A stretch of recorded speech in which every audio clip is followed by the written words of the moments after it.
Welcome to this Mastery Empowerment Course from New Earth One Network. This is designed exclusively for your higher self connection and embodiment.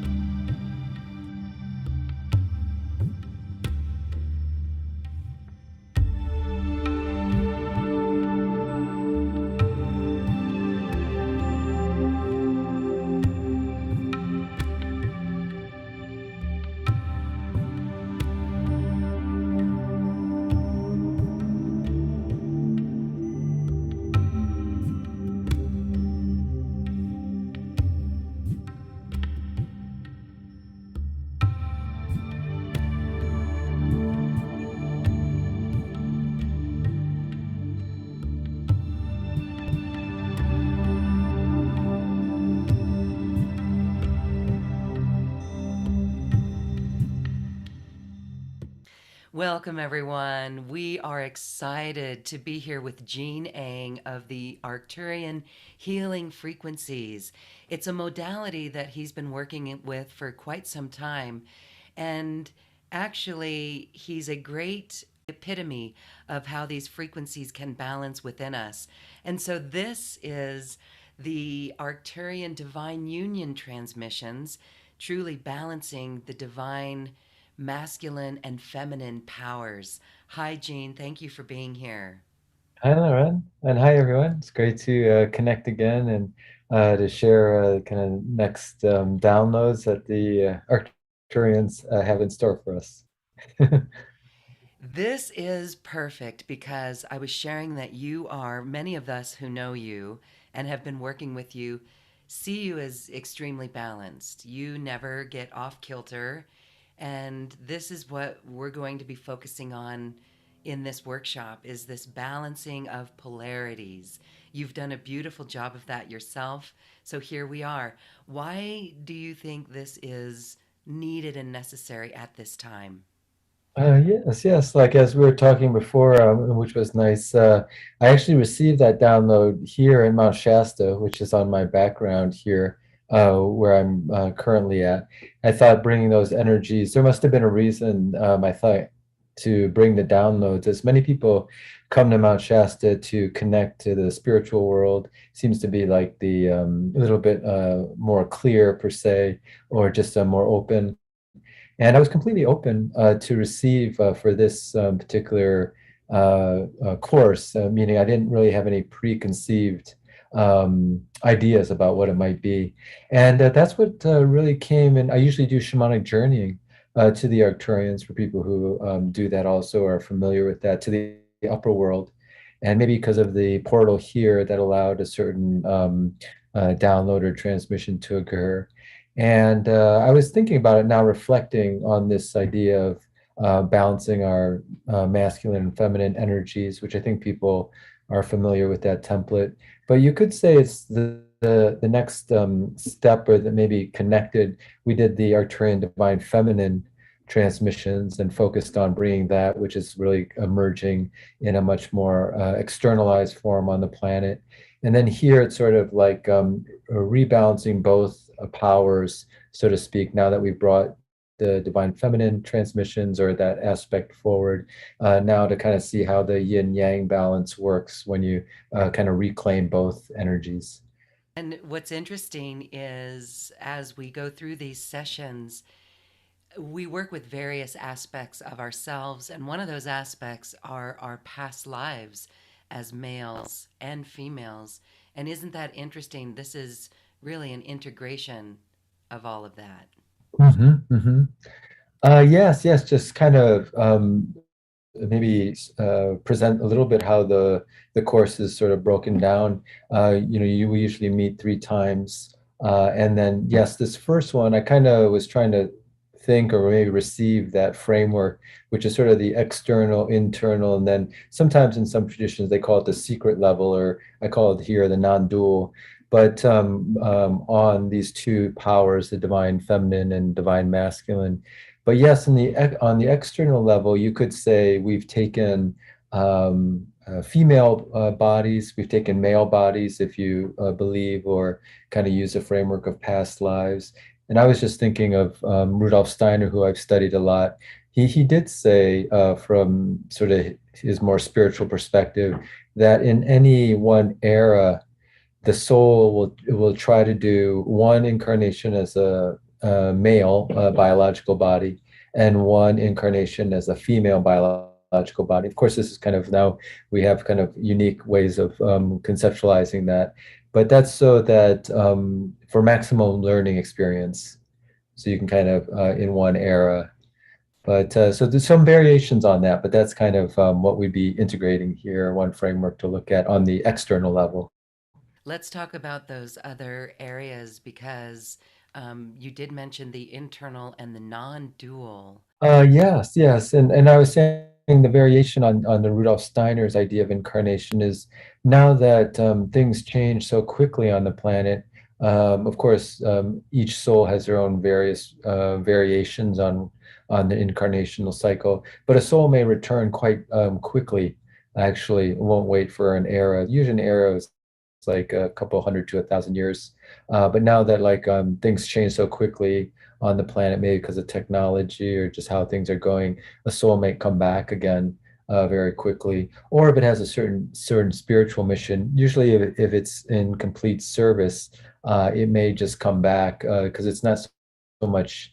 Of course, they're still learning the soul, but it may be sort of to continue kind of a certain spiritual mission of service. They come back quite fast.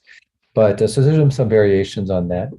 But yes, one of the things, and I was just thinking of, different land energies. So some people conceptualize certain land energies as masculine and feminine. This may be also a way to kind of reclaim, you could say on this moving to the internal version, but how we might start integrating our own masculine and feminine energies, maybe from external moving to an internal, is that we might go to feel very attracted to certain land energies that are considered like a male energy, or probably has both also, but maybe a male focus or a more feminine site that kind of brings that out in us.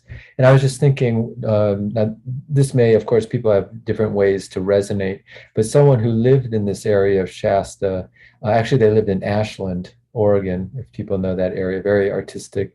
They felt like Mount Shasta had a certain masculine quality, or maybe they're tuning into that part of Mount Shasta. Of course, there is probably a feminine aspect. And that Ashland, which maybe is more like Valley, had a more feminine quality. And they were kind of like in communication with each other. So that's one level on the external moving to the internal. And then on the internal, sort of this bridge between the external and internal that we'll address in the class is, or just to also think about, is that as we focus on ourselves, meaning our own subtle bodies, and particularly certain yogic traditions have mentioned this, but and as well as other traditions. I'm thinking of a Course in Miracles, but so I'll just say this one first. As you change your channels and the elements in your own individual system, it becomes reflected in the external world. So, for example, in certain yogic practices, you build a lot of inner heat. They call it like tumo, or kundalini fire. I've heard people do different yogic systems. And if you go on retreat with a group, even it could be like, just 10 or 15 of you or 20 of you, and you do a lot of that practice, then you may create a lot of fire in your environment. Like either the weather will be very hot or even like fires around the area. So so there's this reflection of our internal winds being reflected into the external world. And if we understand that deeply, then actually we can change the external environment by working on ourselves, our own internal energies. The Course in Miracles kind of says this, but not in a yogic way. It pretty much says that the external world is really a reflection of our own mind. So really the only place to make the change is in our mind or our consciousness, and that will then change the external world. So that's kind of the bridge, but I'll pause there in case there is something to maybe highlight or. Yes, and this could be a little off topic, but when we get distracted by environmental situations, it's external. Mhm. Fracking, for example, or harm to marine wildlife, things like this.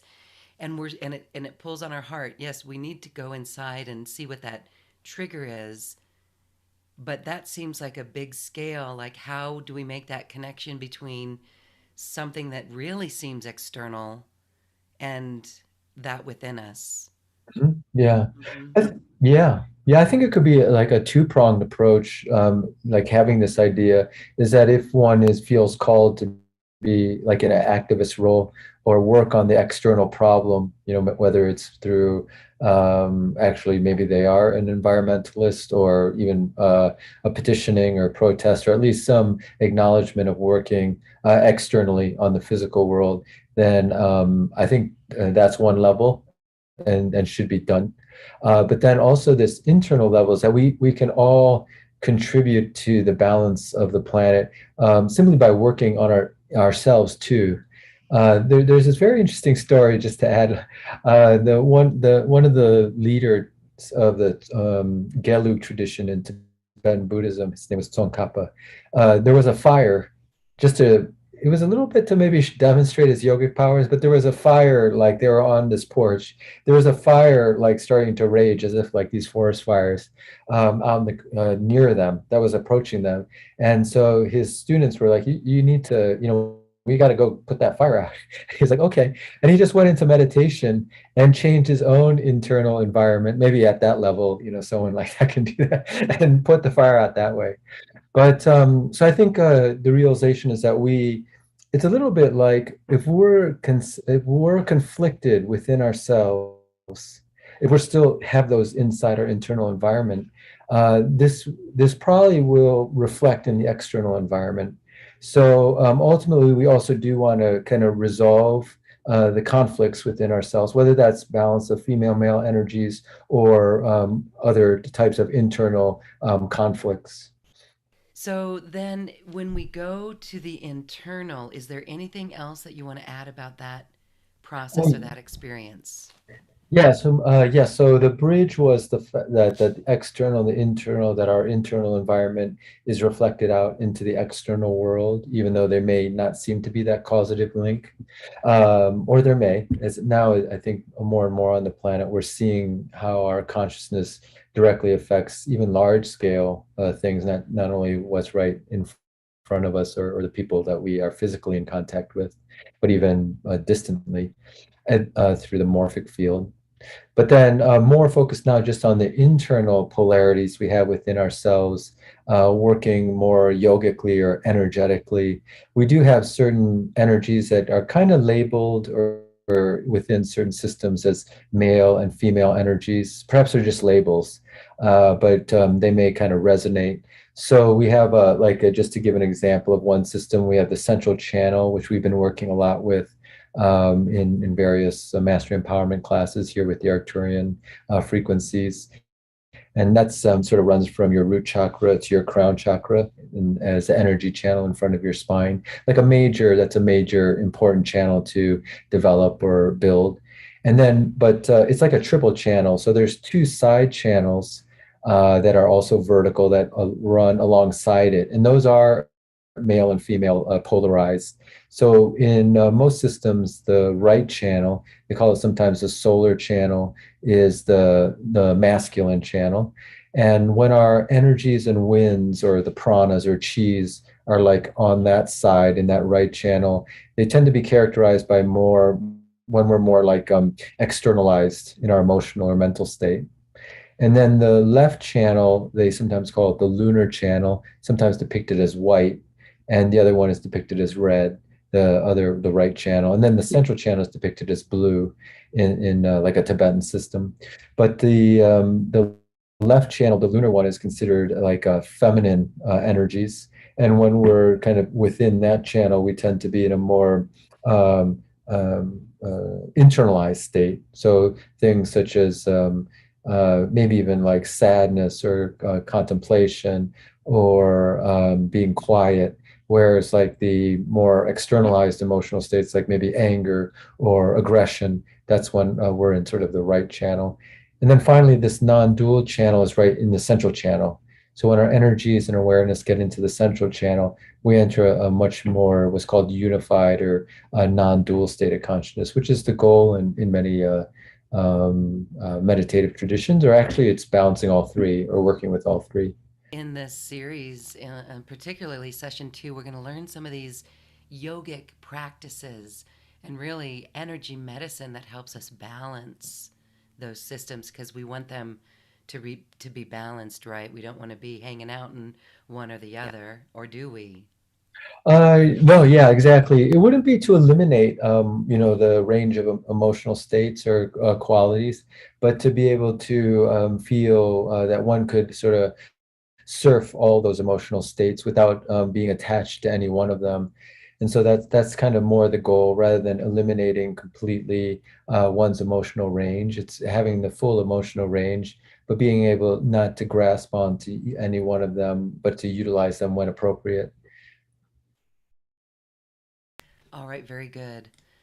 All right, so then as we work on that internal balance, what is the non duality? Mhm. Yes, this would the third day or and transmission or energies or and discussion, kind of the unpacking would be like, what does that balance actually look like? And there are certain frameworks, like there was the suggestion, people may have heard of the term hermaphrodite or androgyne, which is kind of like a being that has both male and female qualities. And and of course, we may be in a body, we may kind of retain this physical body that's either what we've labeled masculine or male or female, but we may be able to integrate within our other seven like non-physical bodies these different energies and consciousness, so that you basically have both.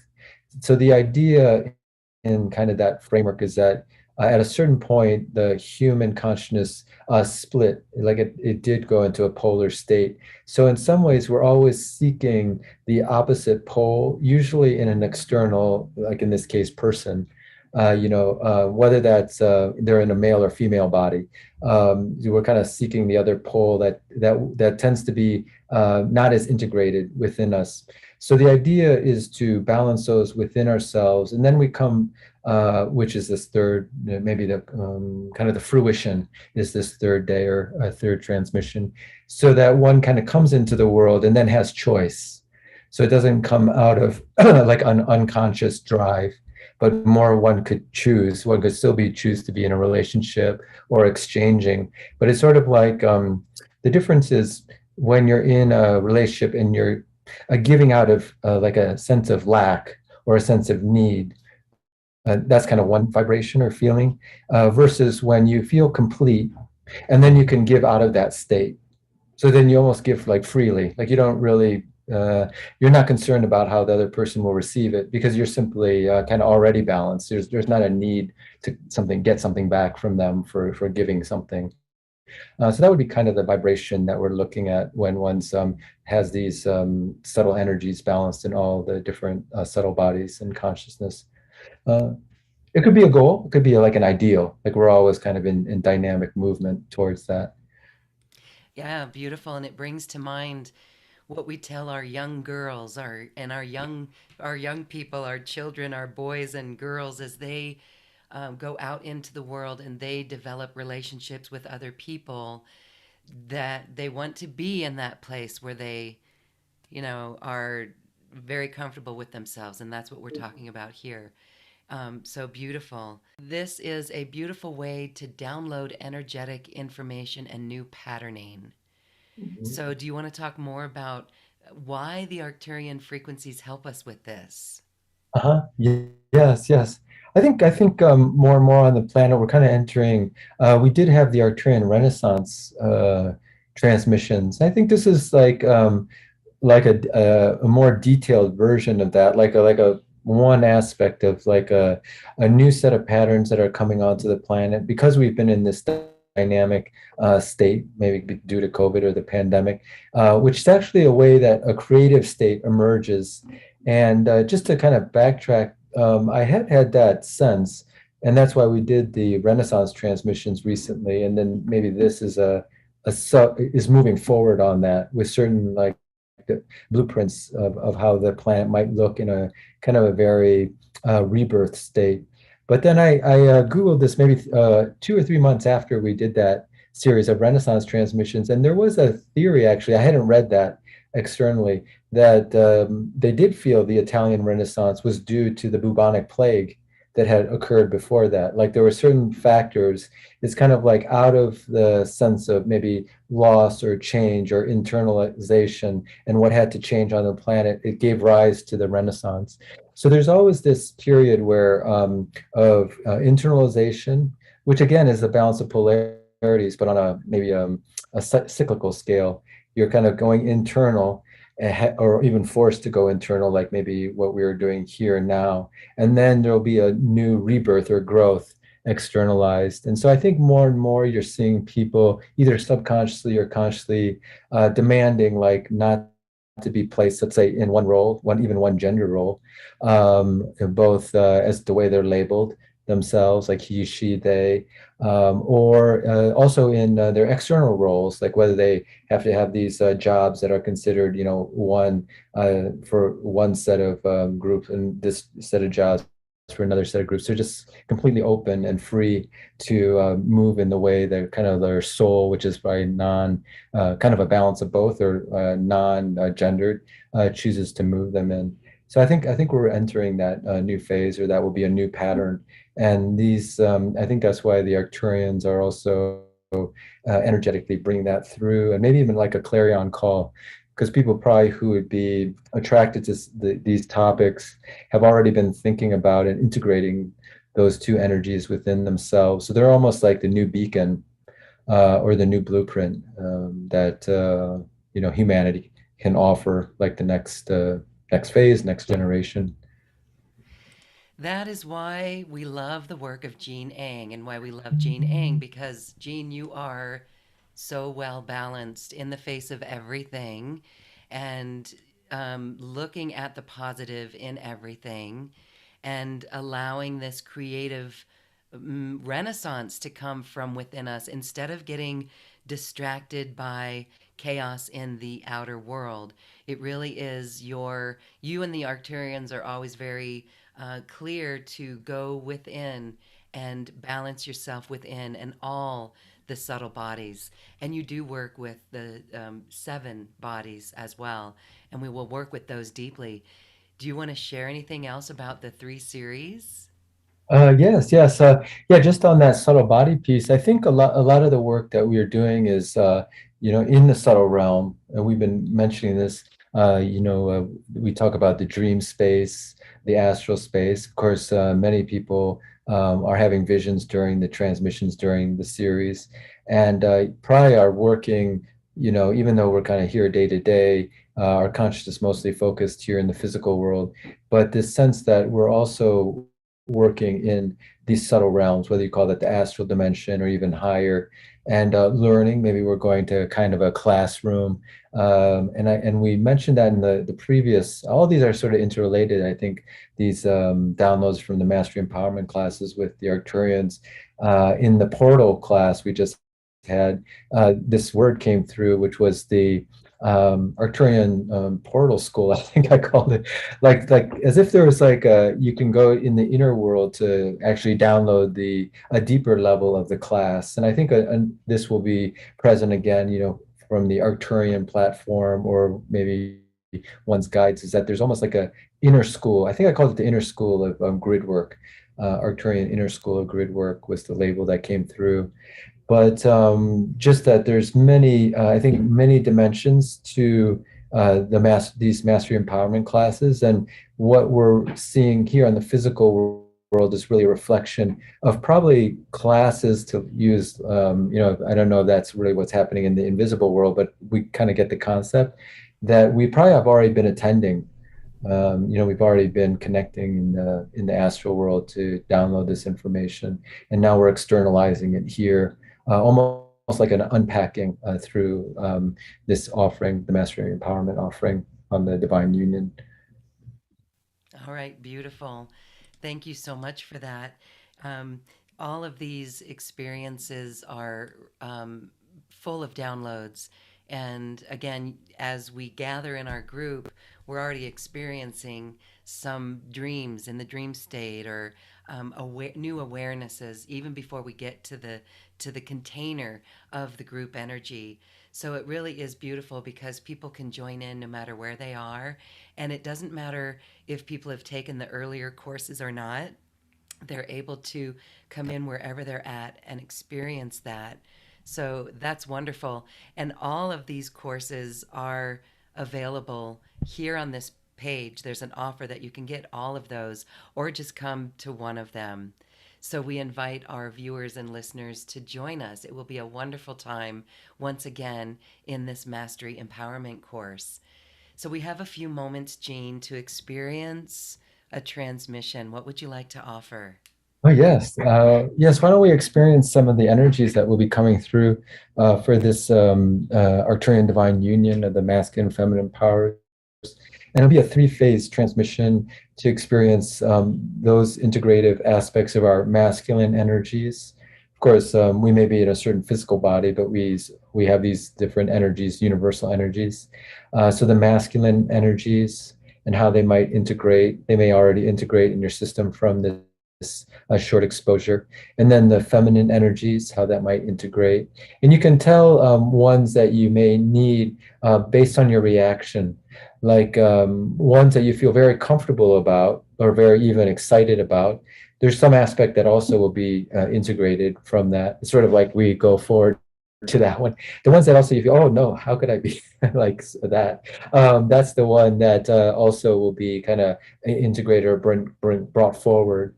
And then finally, we'll experience that androgyne energy, you could call it, or pattern, where the balance of the two, how that actually might look within our system, and each person's system, would kind of integrate that differently or express it differently. And we've also labeled that the non-dual. Okay, so get a kind of a quick download or flavor. But this will bring actually, I think, a lot of packed information for people. All right, so you can just relax.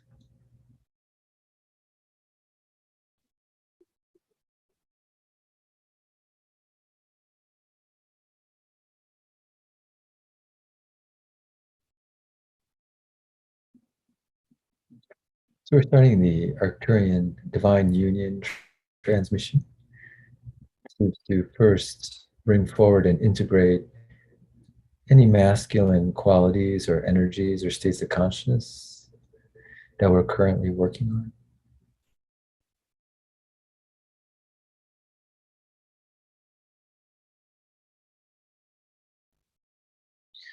You can just relax. If this is new to you, you just can receive it as if either you're in a meditation or receiving energy work.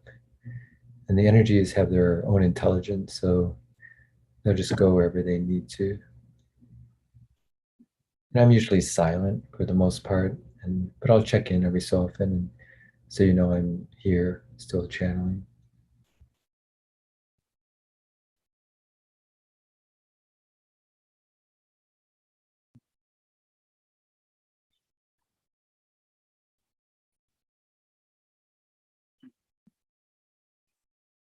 Now we're bringing forward and integrating the patterns that are considered the more feminine qualities or energies or consciousness within our system, within our soul.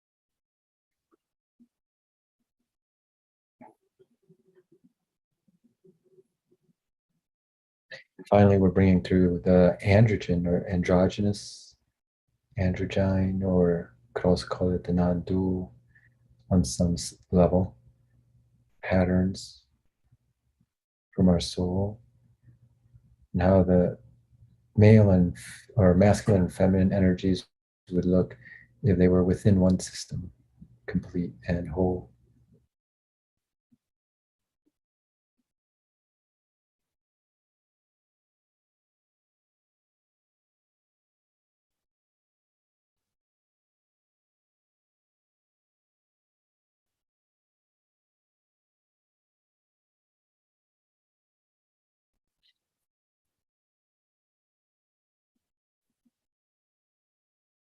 Here, there's a particular flavor of the Arcturians that was coming through just to emphasize that state of consciousness in case people were curious or wanted to know what the Arcturian frequency really feels like. So they're kind of emphasizing that now for so people can tune into that a little more easily.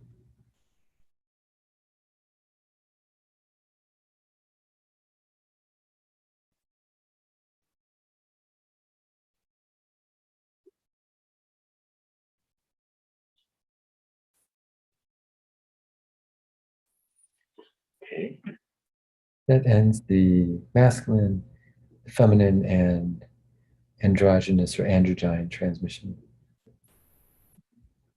When you feel comfortable, you can open your eyes, tap your fingers.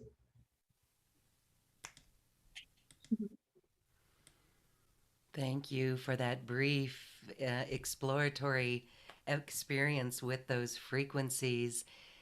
They each felt different. And even though it was a short time, it was really interesting to see.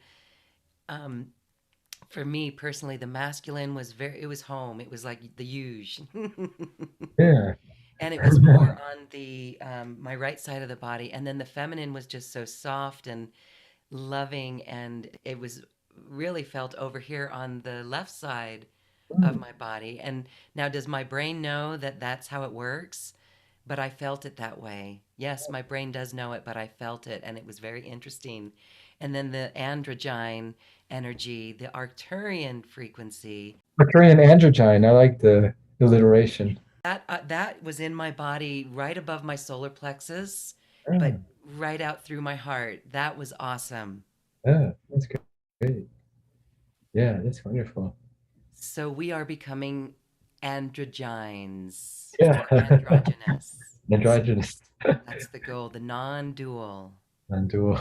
Non-dual. Anything else you'd like to add about that, Gene?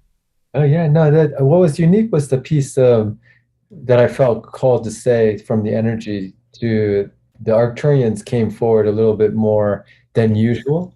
They're usually very kind of like we're in the back, kind of holding the energy. But I think a lot more people are feeling who hadn't a connection to the Arcturians and are wondering what that is. Like kind of more not independent of our topic here, kind of this deep topic, but just in general, like what are star beings, what are the Arcturians, and so I think they'd like people just to know, and not necessarily like recruiting or anything, but just like no, oh, this is what that Arcturian frequency really feels like, and that may feel like home, or that may feel that's interesting.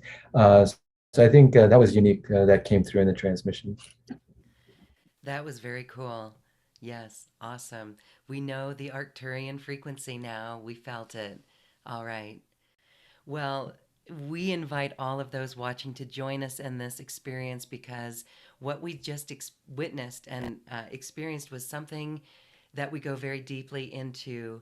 And it's so precious and it's wonderful. And the group gathering is a very safe container to share your experiences and to get to know everyone. It feels like home, our group. So we invite those to join us. And we thank you for being here and we thank you for this work that you do on yourself because as we know, this work that we do actually changes the vibration on the planet. And for that, Gaia is grateful and we are grateful too. The Arcturians are grateful as well. Thank you, Jean. Thanks, Lauren. Thanks, everyone. Have a wonderful day.